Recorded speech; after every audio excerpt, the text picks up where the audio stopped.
आज 4 मार्च 2025 की साकार मुरली। मीठे बच्चे, जिन्होंने शुरू से भक्ति की है, 84 जन्म लिए हैं, वह तुम्हारे ज्ञान को बड़ी रुचि से सुनेंगे, इशारे से समझ जाएंगे। प्रश्न: देवी देवता घराने के नज़दीक वाली आत्मा है या दूर वाली, उसकी परख क्या होगी? उत्तर: जो तुम्हारे देवता घराने की आत्माएं होंगी, उन्हें ज्ञान की सब बातें सुनते ही जच जाएंगी, वह मूंझेंगे नहीं। जितना बहुत भक्ति की होगी, उतना जास्ती सुनने की कोशिश करेंगे। तो बच्चों को नब्ज देखकर सेवा करनी चाहिए। ओम शांति। रूहानी बाप बैठ रूहानी बच्चों को समझाते हैं। यह तो बच्चे समझ गए, रूहानी बाप है निराकार। इस शरीर द्वारा बैठ समझाते हैं। हम आत्मा भी निराकार हैं, इस शरीर से सुनते हैं। तो अब 2 बाप इकट्ठे हैं ना? बच्चे जानते हैं दोनों बाबा यहाँ हैं। तीसरे बाप को जानते हो, परंतु उनसे फिर भी यह अच्छा है, इनसे फिर यह अच्छा, नंबरवार है ना? तो उस लौकिक से संबंध निकल बाकी इन दोनों से संबंध हो जाता है। बाप बैठ समझाते हैं मनुष्यों को कैसे समझाना चाहिए।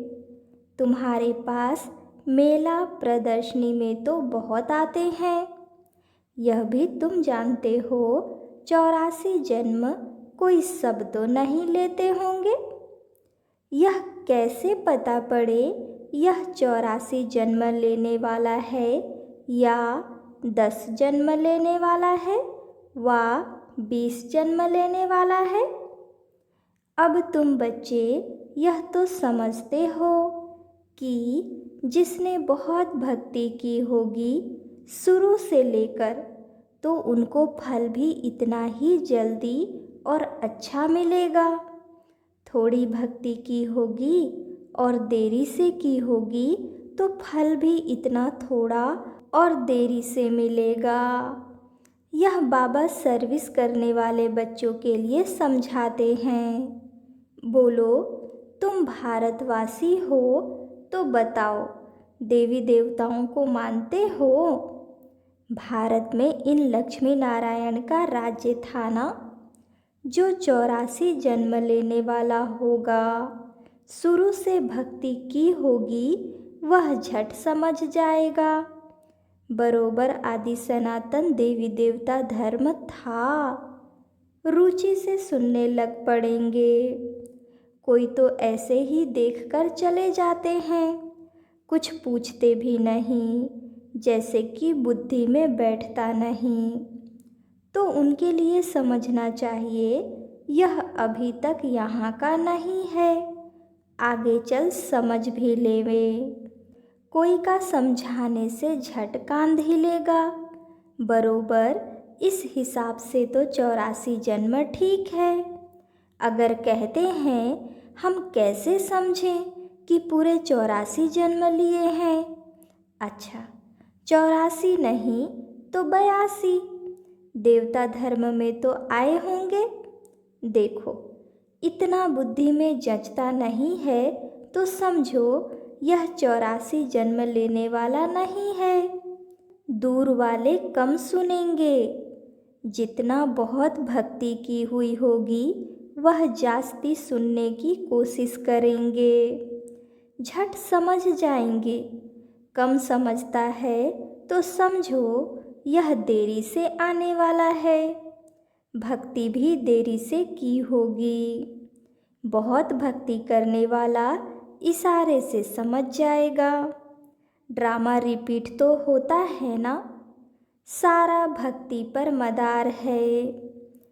इस बाबा ने सबसे नंबर 1 भक्ति की है ना। कम भक्ति की होगी तो फल भी कम मिलेगा। यह सब समझने की बातें हैं।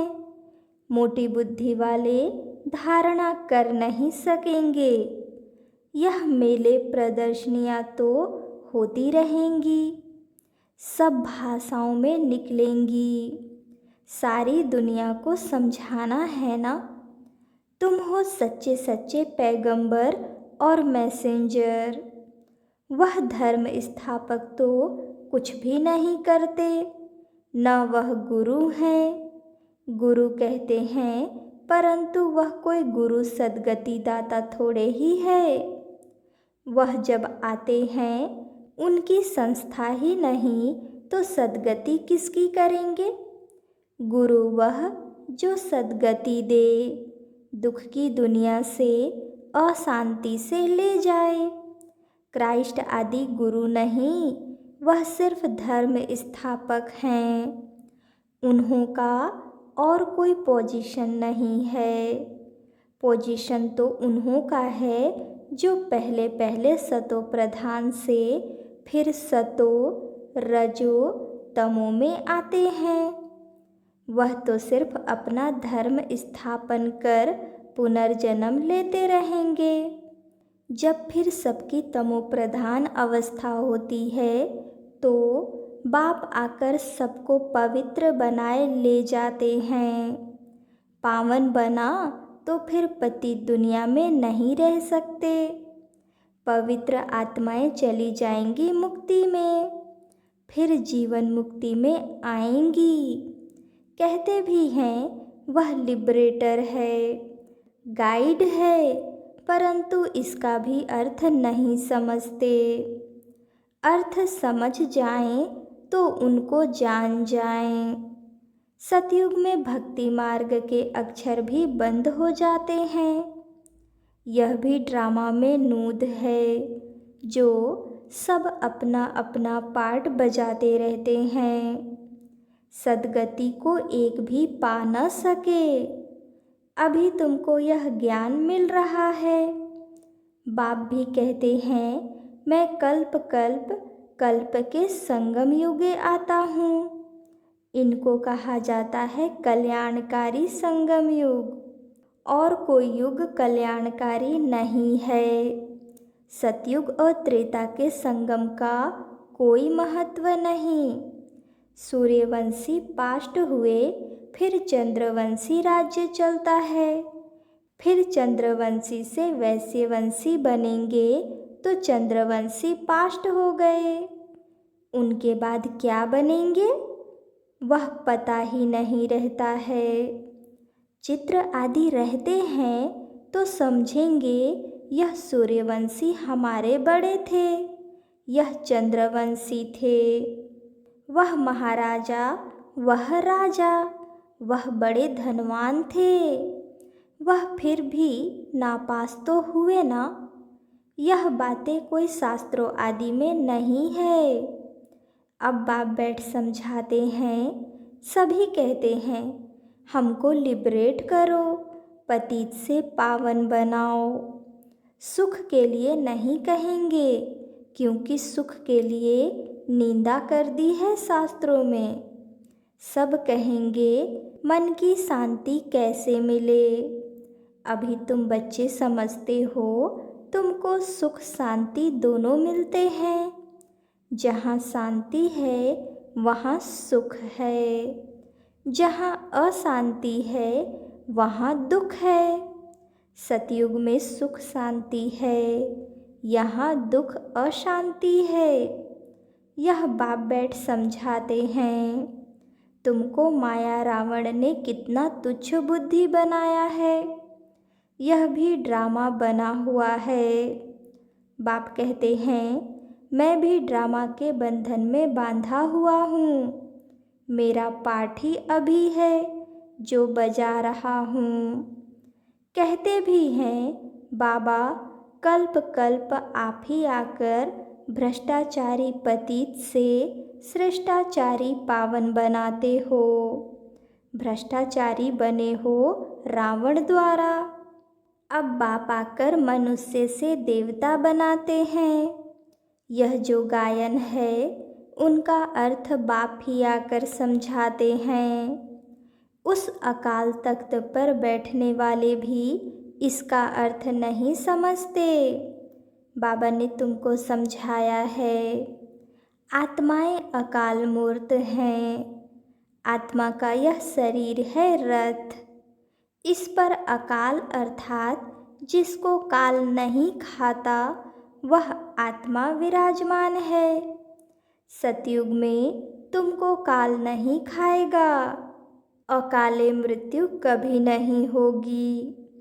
वह है ही अमरलोक, यह है मृत्युलोक।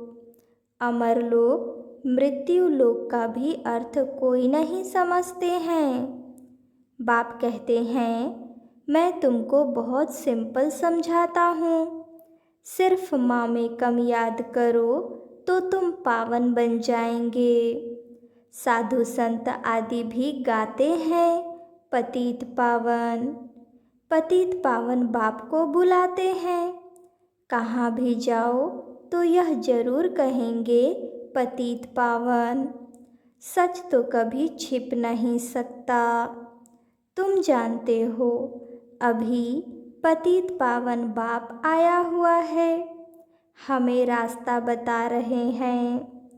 कल्प पहले भी कहा था अपने को आत्मा समझ माँ में कम याद करो तो तुम सतो प्रधान बन जाएंगे। तुम सब आशिक हो मुझ मासूक के। वह आशिक मासूक तो एक जन्म के लिए होते हैं। तुम जन्म जन्मांतर के आशिक हो। याद करते आए हो हे प्रभु। देने वाला तो एक ही बाप है ना। बच्चे सब बाप से ही मांगेंगे। आत्मा जब दुखी होती है तो बाप को याद करती है। सुख में कोई याद नहीं करते, दुख में याद करते हैं। बाबा आकर सद्गति दो।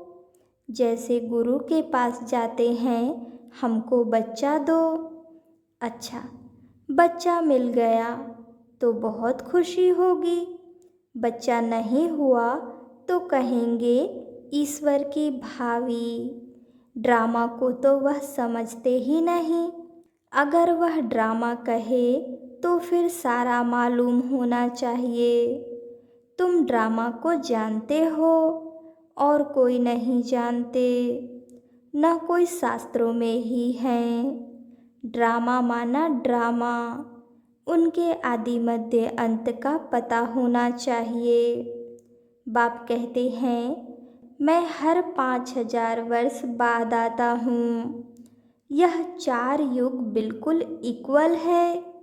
स्वास्तिका का भी महत्व है ना। खाता जो बनाते हैं तो उसमें स्वास्तिका बनाते हैं। यह भी खाता है ना। हमारा फ़ायदा कैसे होता है, फिर घाटा कैसे पड़ता है। घाटा पड़ते पड़ते अभी पूरा घाटा पड़ गया है। यह हार जीत का खेल है। पैसा है और हेल्थ भी है तो सुख है। पैसा है, हेल्थ नहीं तो सुख नहीं। तुमको हेल्थ वेल्थ दोनों देता हूँ तो हैप्पीनेस है ही।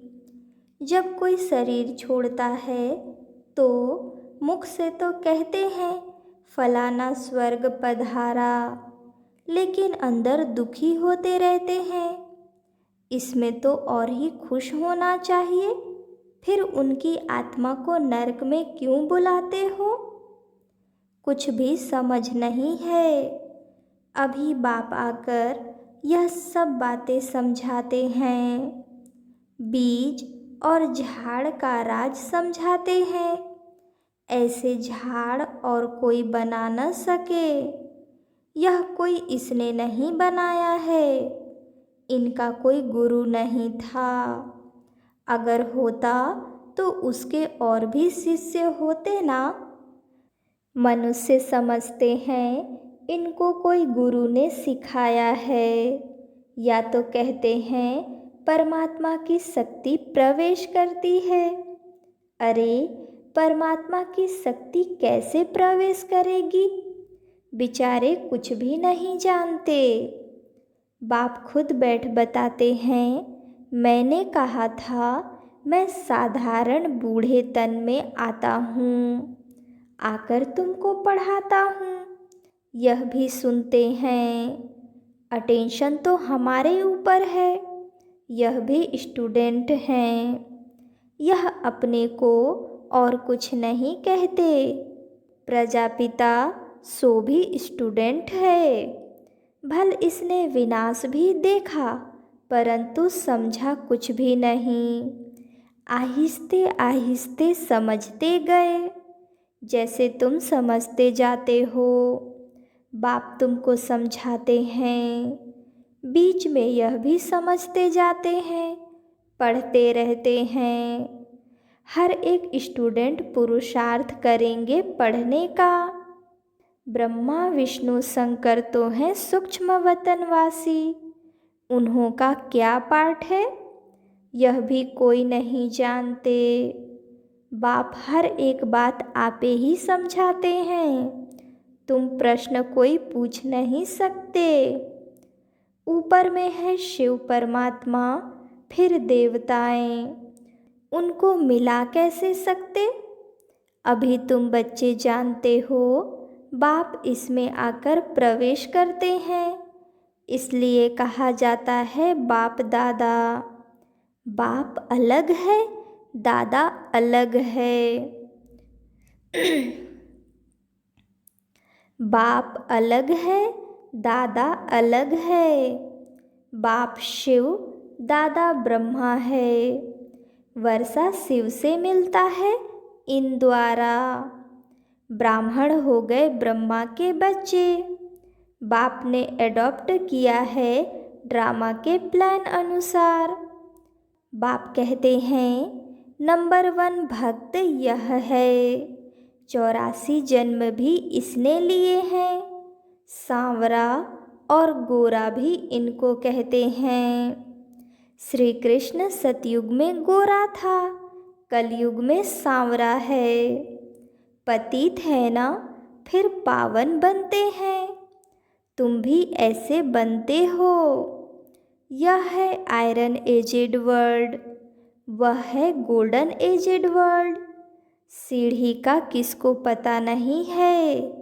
जो पीछे आते हैं वह 84 जन्म थोड़े ही लेते होंगे। वह जरूर कम जन्म लेंगे, फिर उनको सीढ़ी में दिखा कैसे सकते? बाबा ने समझाया है सबसे जास्ती जन्म कौन लेंगे, सबसे कम जन्म कौन लेंगे। यह है नॉलेज। बाप ही नॉलेजफुल पतित पावन है। आदि मध्य अंत की नॉलेज सुना रहे हैं। वह सब नेति नेति करते आए हैं, अपनी आत्मा को ही नहीं जानते तो बाप को फिर कैसे जानेंगे? सिर्फ कहने मात्र कह देते हैं।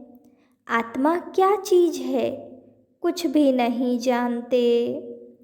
तुम अभी जानते हो आत्मा अविनाशी है, उसमें 84 जन्मों का अविनाशी पाठ नुधा हुआ है। इतनी छोटी सी आत्मा में कितना पाठ नुधा हुआ है। जो अच्छी रीति सुनते और समझते हैं तो समझा जाता है यह नज़दीक वाला है। बुद्धि में नहीं बैठता है तो देरी से आने वाला होगा। सुनाने के समय नब्ज़ देखी जाती है। समझाने वाले भी नंबरवार हैं ना। तुम्हारी यह पढ़ाई है। राजधानी स्थापन हो रही है। कोई तो ऊंच से ऊंच राजाई पद पाते हैं, कोई तो प्रजा में नौकर चाकर बनते हैं।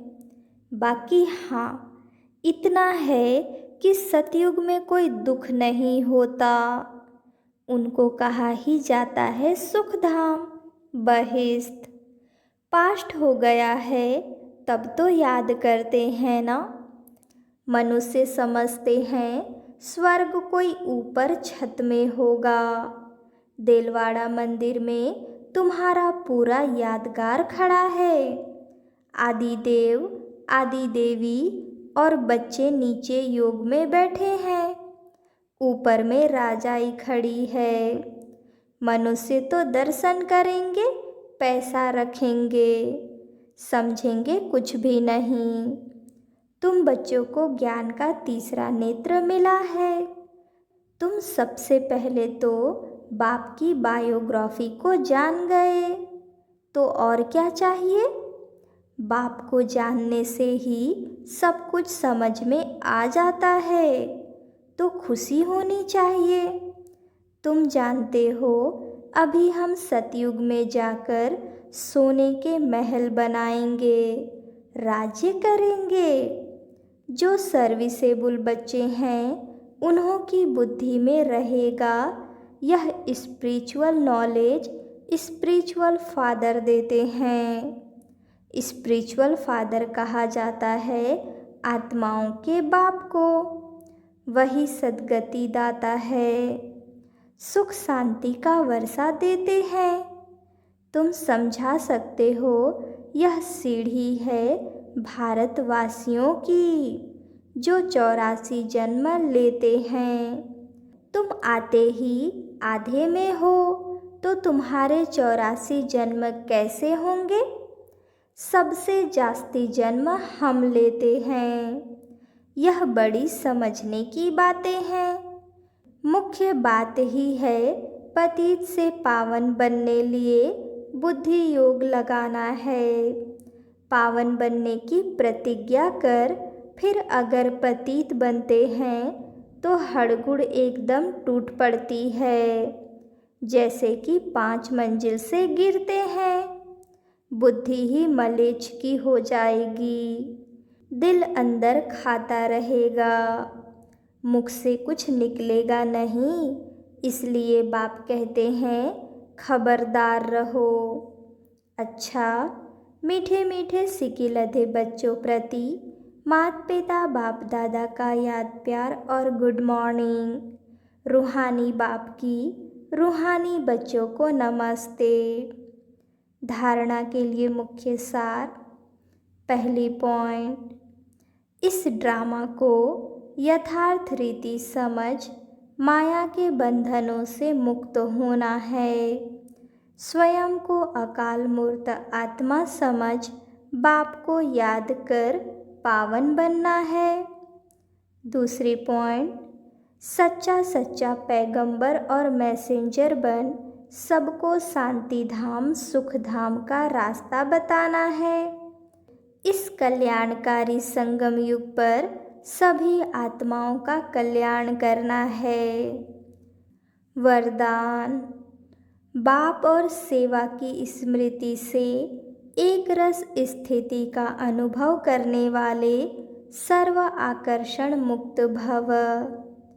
जैसे सर्वेंट को सदा सेवा और मास्टर याद रहता है, ऐसे वर्ल्ड सर्वेंट सच्चे सेवाधारी बच्चों को भी बाप और सेवा के सिवाय कुछ भी याद नहीं रहता। इससे ही एक रस स्थिति में रहने का अनुभव होता है।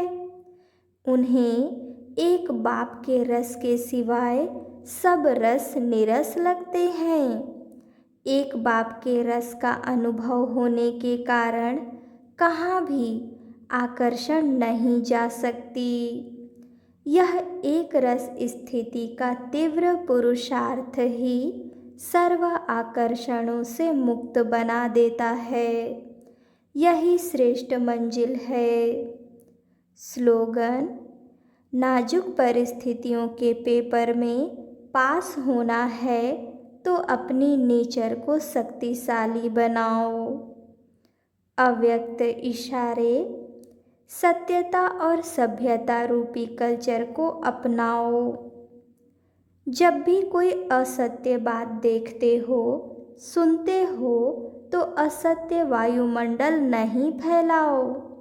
कई कहते हैं यह पाप कर्म है ना।